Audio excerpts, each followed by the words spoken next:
Welcome back to State of the Union. President Biden spent months trying to navigate the push and the pull from fellow Democrats when it comes to Israel.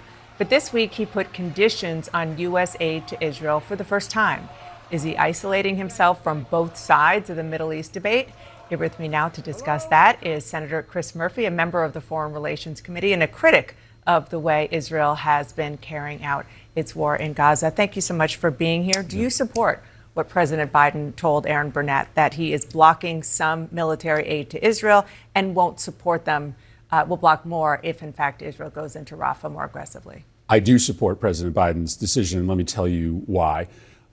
President Biden is learning the mistakes of U.S. military campaigns in Iraq and Afghanistan. What we learned in both of those efforts was that you cannot defeat a terrorist ideology, cannot defeat a terrorist movement with military force alone. In Afghanistan, we spent 20 years there, and ultimately we were so cavalier about civilian casualties that we made the Taliban stronger, and we ultimately lost that engagement to the Taliban. And so in Israel, what Joe Biden is telling the Israelis is, we will be partners with you, but you have to understand that the pace of civilian casualties, the amount of humanitarian disaster there, is in the long run going to make Hamas stronger, is going to make it more likely that Israel will be attacked again, and is going to make other terrorist organizations that have designs to attack the United States stronger. So we will be partners in this fight, but in the situation of Rafah, we cannot have a military invasion of Rafah that ends up in tens of thousands of additional civilians dying. That would be bad for Israel from a moral and a strategic standpoint. So the counter argument that is not just coming from Republicans, but also some Democrats, your fellow Democrat from Pennsylvania, John Fetterman, and he actually said withholding military aid, quote, demonstrates to Hamas that they're winning the PR war and they're exploiting America's compassion. So does he have a point there that what the president said is actually kind of doing the opposite of what you just warned of, and it actually is helping Hamas? So we have no obligation to write a blank check of military support to any of our allies. We have a right as a sovereign nation with our own independent security concerns to make sure that when we are partnering with an ally, that we are partnering with a winning strategy.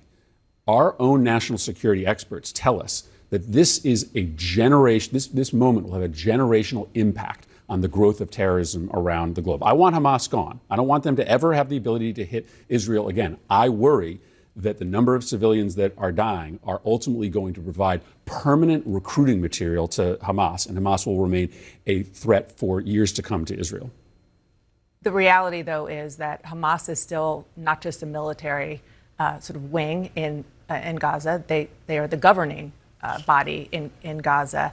And I guess my question is on that, if you were president or if you were completely directing the war, even in Israel, how would you eliminate Hamas in a way that's different and more effective than what you're describing? Because the understatement of the year is it ain't easy. Well, let's just make sure that we understand there is a limit to American influence on Israeli politics. But what do you think Israel should be doing? So I think Israel should be open to bringing in the Palestinian Authority to be a transition governance structure inside Gaza. But how does that eliminate Hamas? That is something that is, well, listen, I think every intelligence expert has already come to the conclusion you are not going to be able to eliminate Hamas, right?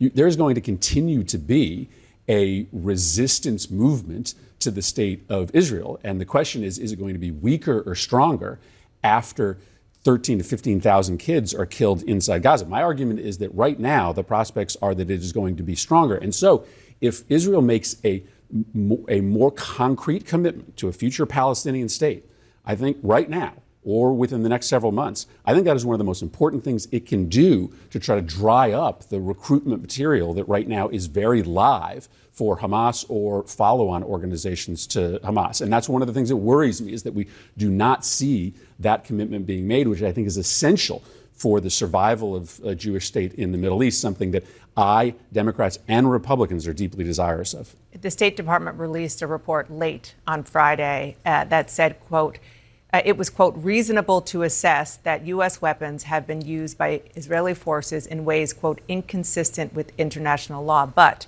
the report stopped short of reaching an actual conclusion on whether Israel has violated humanitarian law. I know you've been pushing for this report for months. Are you satisfied? Listen, I think the report could have gone further, but it does, I think, accurately explain the complexity of this war. And let's just also be clear about that. Yes, I believe that there have been some very disastrous decisions on proportionality made by the Israeli military. If there's one Hamas fighter in an apartment building, it is not worth it to kill 50 innocent civilians. But it is also true, as my friend Senator Vance said, that Hamas is hiding itself inside. That was going to be my next question. Yes, inside civilian populations. They are hiding themselves in hospitals, inside schools. There's no doubt that this war could end tomorrow if Hamas surrendered. If Hamas really cares about the people of Gaza, they could decide to end this war right now. There's a ceasefire proposal on the table that they could accept.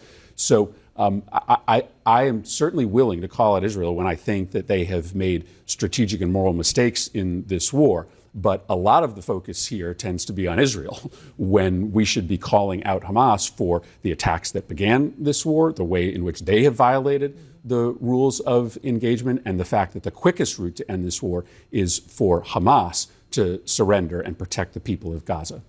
Just on the raw politics of this, do you think that when the president said what he said to Aaron Burnett this week, that what ended up happening is he tried to kind of, I don't want to take away from what he tried to do on policy, but just on the politics, that it ended up kind of pleasing no one?